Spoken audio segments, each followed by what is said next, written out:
एक देश जहां हर साल 1 करोड़ से ज़्यादा बच्चे स्कूल जाते हैं। एक देश जहां सुबह चाय के साथ पॉलिटिक्स डिस्कस होती है।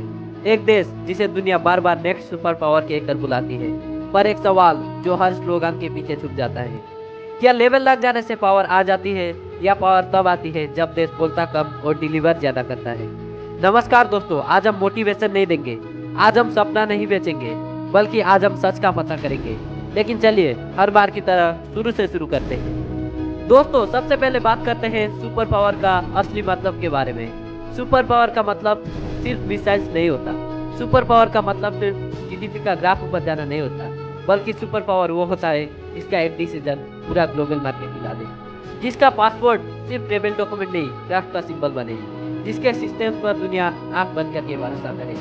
अमेरिका पावरफुल है क्योंकि उसकी करेंसी दुनिया चलाती है। चाइना पावरफुल है क्योंकि उसकी मैन्युफैक्चरिंग पूरी दुनिया चलाती है।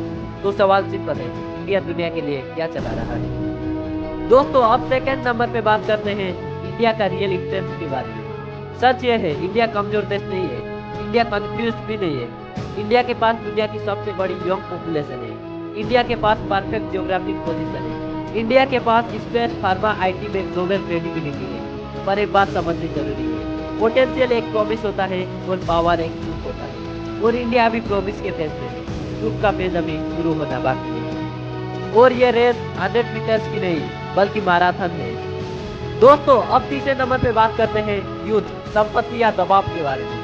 दुनिया के सबसे ज्यादा यंग लोग इंडिया में रहते हैं। सुनने में पावरफुल लगता है, पर यहाँ एक अनकंफर्टेबल सच है। क्या यह यूथ स्किल्ड है या सिर्फ होपफुल? यंग पॉपुलेशन तब तक एसेट होती है जब तक उनके हाथ में कोई काम होता है, वरना वही पॉपुलेशन क्राउड प्रेशर बन जाती है। डिग्री होल्डर्स बढ़ रहे हैं पर जॉब क्रिएटर्स उतनी स्पीड से नहीं। अगर इंडिया को सुपर पावर बनना है तो नौकरी ढूंढने वाले नहीं, नौकरी देने वाले पैदा करने पड़ेंगे। अब चौथे नंबर पे बात करते हैं सिस्टम्स वर्सेस सिंबल्स के बारे में। इंडिया तेज स्पीड से इंफ्रास्ट्रक्चर तो बना रहा है, हाईवेज, ब्रिजेस और एयरपोर्ट, पर याद रखो इंफ्रास्ट्रक्चर का असली टेस्ट सीमेंट में नहीं होता, इंस्टीट्यूशंस में होता है। वर्ल्ड क्लास बिल्डिंग्स बनाना बहुत इजी है, पर वर्ल्ड क्लास सिस्टम्स बनाना मुश्किल। स्कूल्स जहां रट्टे नहीं सच सिखाई जाए, हॉस्पिटल्स जहां फॉर्म से पहले इलाज मिले।